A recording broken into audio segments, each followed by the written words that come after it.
Oh damn, is that popular YouTube celebrity Ramdin?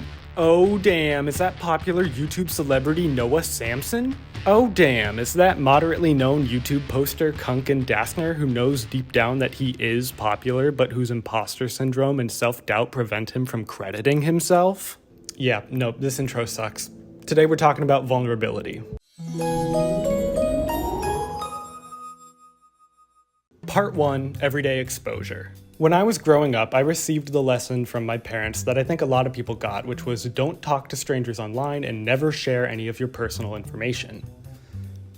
Then I discovered what social media was, and now there's a muscle in my brain where anytime anything happens, it goes, I should post this. I am trying my hardest not to sound like an old man here, but I do think social media has trained us to think that there is no downside to posting anything, even when we might not realize it upends our privacy. If you've ever posted a picture of yourself on Instagram or tweeted out a thought you had or shared a family photo to Facebook, you've actually volunteered a lot of very personal information about yourself where if you didn't have social media, it would be harder to find out those things. But before you go private all of your accounts, that's not what I'm trying to tell you with this video. I'm not your anti-tech grandpa. Yet. A little vulnerability is good when it's in moderation and you're in control of it. I am not trying to say that you are in inherent danger just by owning an Instagram account. A lot of people share these things. I mean, 3 years ago, when I had 400 Instagram followers, I would post pictures of myself or my life without even giving it a second thought. But now I have a bit more than that. And suddenly there are a lot of people who I will never meet who know what my face looks like and know what my voice sounds like. And suddenly I'm a little bit more aware of how vulnerable I am. I can tell you from my personal experience of being known online that it is a little bit of a mixed bag. On the one hand, I have been connected to people who I never would have met otherwise.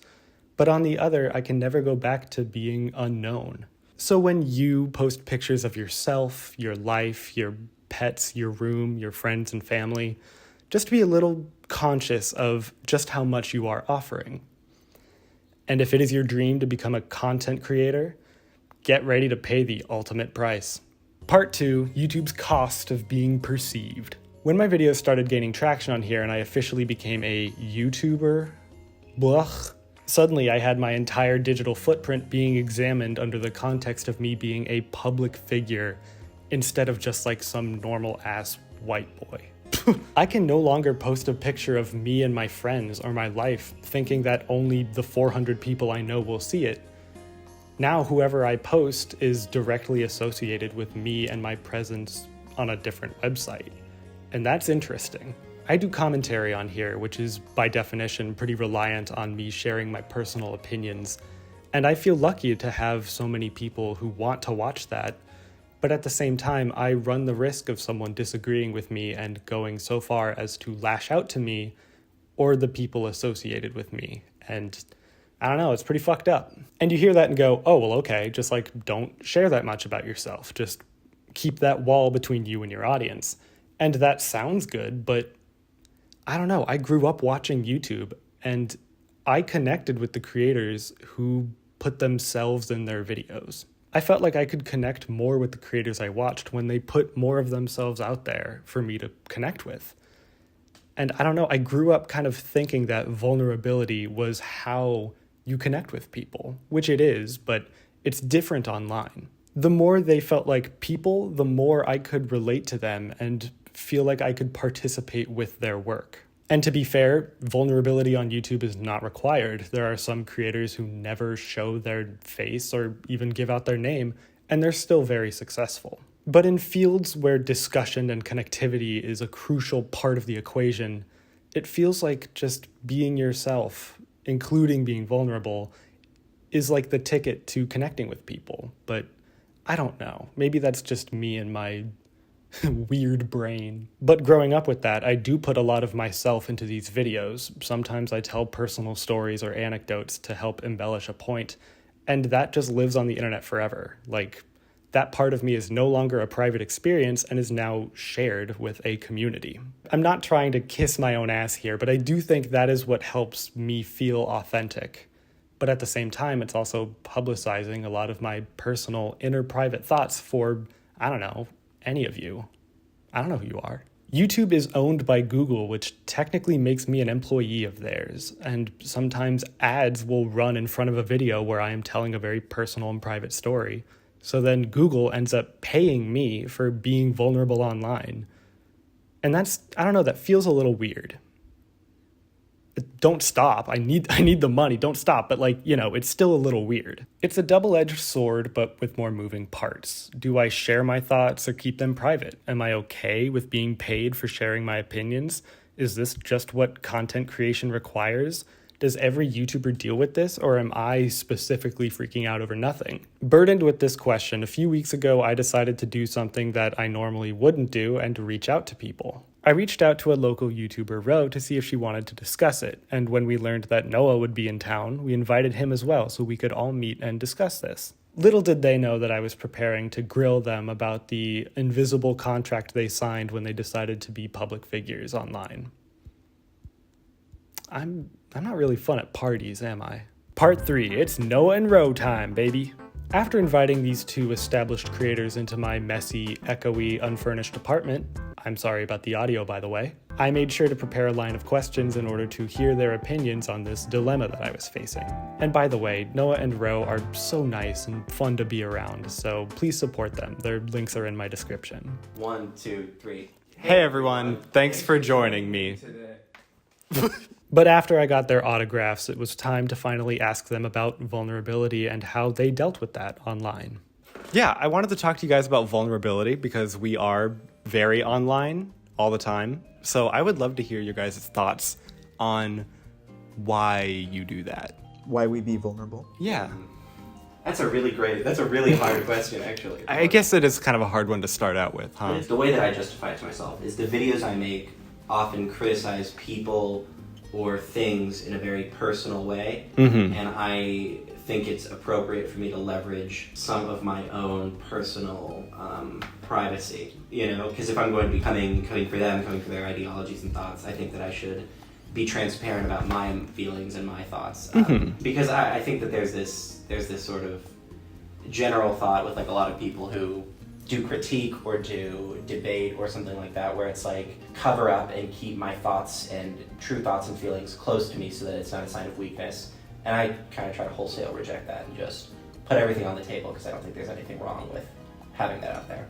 I feel the vulnerability thing in a reverse way, which is that leaving yourself vulnerable to understanding what people think about you and understanding how people interpret what you say is different in different stages of what we do.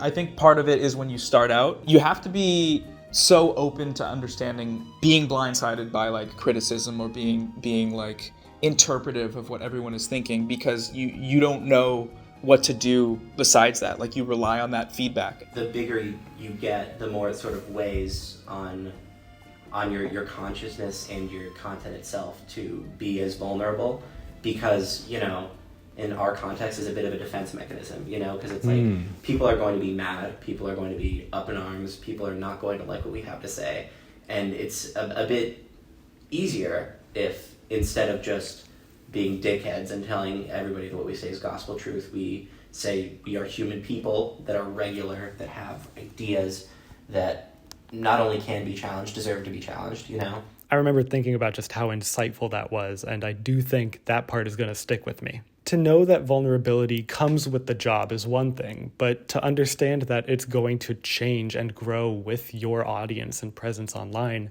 is another thing entirely that I hadn't even thought about. So this whole thing was already a success. I learned something, but I wanted to hear more about what they thought about the YouTube side of things. YouTubers are the worst people on earth, actually. we are so narcissistic. Yeah, because that's what it is. That's you guys like me? You like what I made? I made this thing. Do you like me? Because I'm in it, and I'm the guy in there talking blah blah blah blah blah. And I hope you like it. It's everyone likes when you post a tweet and it gets 20 likes. You're like, damn. I'm thinking before you have a platform, it's when among your peers or whatever, among us. Exactly. So a guy vents, you want to make sure you slice him in the back. Vulnerability is Among Us because Among Us was as much of a meme as it now, I was just thinking about that. It was like a cultural... I lost control of that situation very quickly, and I wouldn't have had it any other way. God, this is so funny. But eventually I regained a little bit of control, and I asked them about established creators and how much vulnerability they were presenting. Who would you say are like the top creators on YouTube right now? Mr. Beast. Mr. Breast. Mr. Boobs. Nice. Yeah, that's what I'm talking about. Mr. Beast is not vulnerable, I would say. No. I feel like we don't know a ton about him just from his videos. Do you think there's a reason for that? This is something interesting, because I'm not sure if I fully agree. I think that Mr. Beast is his videos. I think that Mr. Beast is his story. If YouTube were to optimize a creator for the platform, he did that to himself. You know? Yeah, if like YouTube were to grow a human in a lab based on their performance, it would be him. Yeah. Does that mean that vulnerability doesn't factor into like what YouTube needs? I think just that he was desperate to do this for a living. That was his only dream. He put everything on the line, and it worked. And now we don't perceive him as vulnerable because he's so successful, but that success is a result of that. Like if you track his career, it's like a pure distillation of his goals with his videos that I think is like, it's distilling your ideas into one product, but at the same time, that is a form of vulnerability. I think it comes in different forms. Is David Dobrik still doing stuff? He is, but I don't think it's doing the same numbers. That's where the vulnerability flips on its head, and it becomes, just when I watch content like that, it becomes everyone that is with me right now knows that we are vlogging, we are filming, this is not real life. It's like vulnerability plus like commercialization. Like it's like a performance to it. Yeah. You know, when I've been on social media my whole life, you know, since I was like in 6th or 5th grade or something like that. And, you know, I've it's always been, you know, just like me doing whatever. And then, you know, you start making videos and they start getting attention. All of a sudden, you're not a social media account. You're Ramdin on the social media account. You're the brand. You're commercialized, and then whatever video you make is a reflection on that brand, is a reflection on the commercialization that you've put yourself through. And thusly, all of your thoughts, your critiques, and whatnot are filtered through that public lens. It atomizes you. It separates you from the people in your life in a really distinct way. Whereas, like, if I brought a vlog to a family dinner, then all of a sudden, like, my mom's in it and my siblings in it or whatever. Yeah. But if I bring a camera to my room, and, you know, where I film every single one of my videos is in my room 5 feet from my bed, it's like I become inseparable. I have tethered my thoughts and my feelings to this public platform. And that's really intense to me.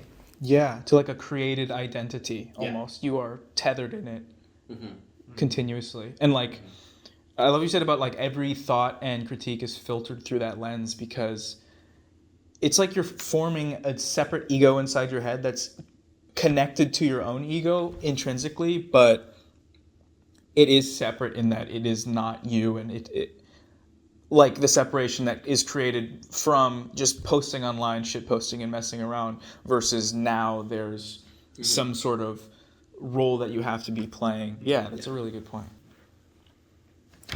Vulnerability. So real. I can't say it enough. These two are awesome. I love them. Next, I wanted to hear their take on whether they thought vulnerability could be taken too far. And I did have a specific creator in mind that I wanted to ask them about. Stealing Rubik's Cube. No, go for it. I want to talk about like a specific person because they're kind of big in like commentary-ish kind of videos. And that's Nikocado Avocado. Do you guys know him? And this is something I should probably give you context for because I forgot to do it in the interview. Nicholas used to have a YouTube channel dedicated to health-based eating and healthy foods, but once a viral trend of mass-consuming large portions of foods titled mukbang videos became the ticket for views, Nico's domination of the genre led to him drastically changing appearance and leaning into a new persona. Now he cries on camera, throws tantrums, fights with whoever's with him, and seems to play up how he's being victimized by this audience that is cheering him on. He's an easy target for commentary channels to poke fun at, and though he sometimes goes on evil monologues about how he's playing all of us for fools, he remains a target nonetheless.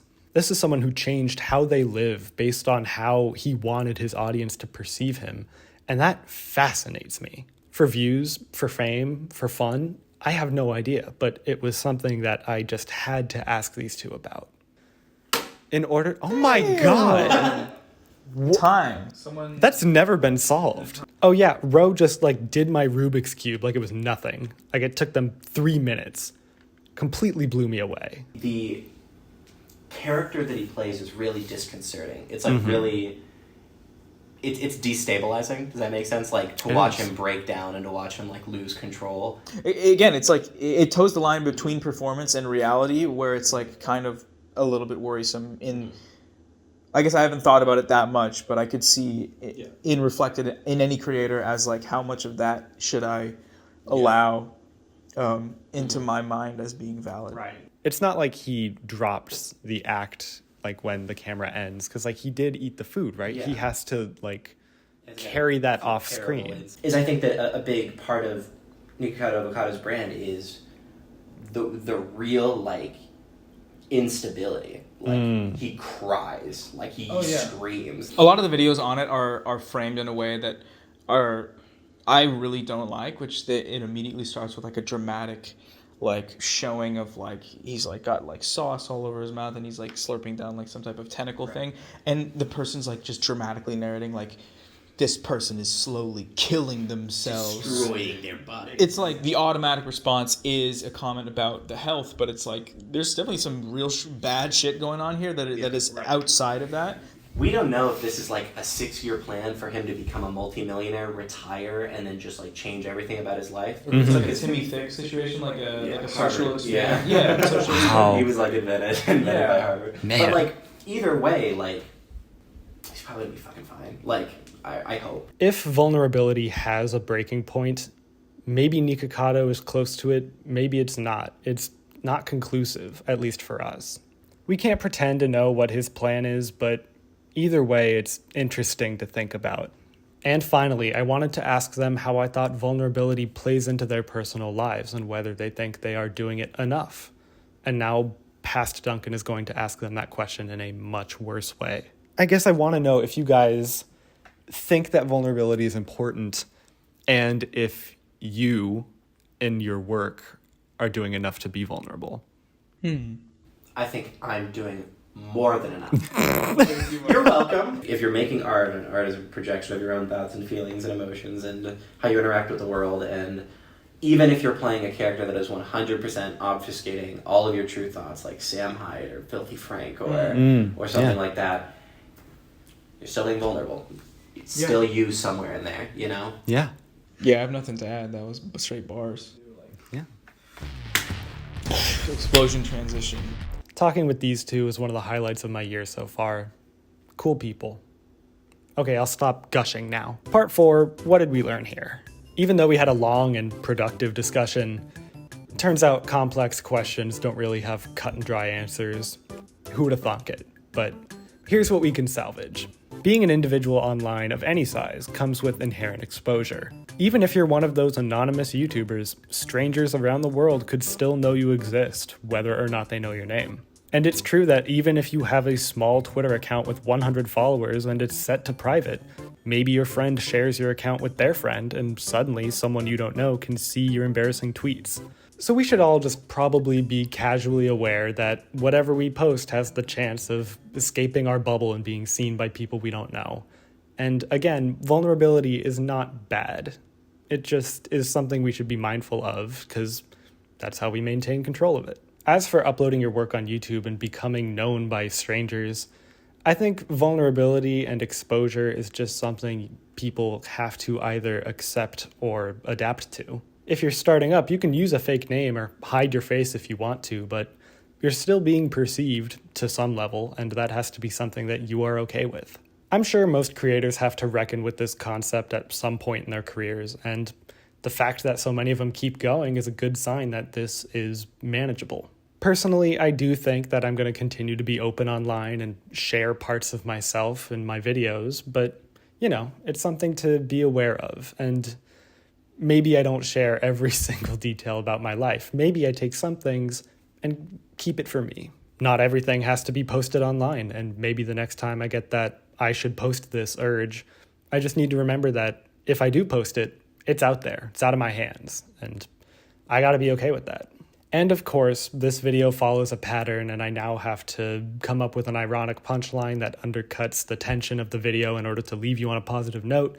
So I'm going to be super vulnerable. My home address is, I don't know why I thought this would be a funny bit. I can't even joke about this because someone will believe it. This is so dumb. I got to work on my outros. I mean, I have no more questions. We have some questions for you. Detective Samsen, if you will. Where were you on April 17th at 9 p.m.?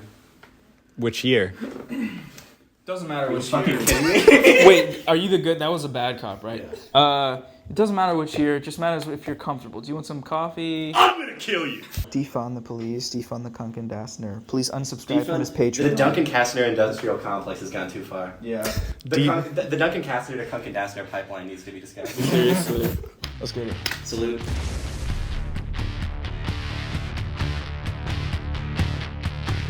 Thank you for watching this video. That was cool of you and I appreciate it. I will see you next week with another video. Maybe it'll be good, maybe it won't be. That's the Duncan promise. Ugh. These people supported me when I made this video and I can't thank them enough. Each and every one of them is truly special. So special, in fact, that I'm going to memorize their names. Every time I go to bed, I'm just going to read this list out loud until it's fully memorized. Why? Because you deserve it. If you want your name tattooed on my video forever, the link to my Patreon will be in my description. Is this setup good? I don't know. I've rearranged my room like 10 times in the past 2 days. I can't get it to look right. I don't know. Leave your thoughts in the comments below and whatever. I'll read them. Take care of yourselves and others this week, and I will see you next time. I love you lots. Goodbye.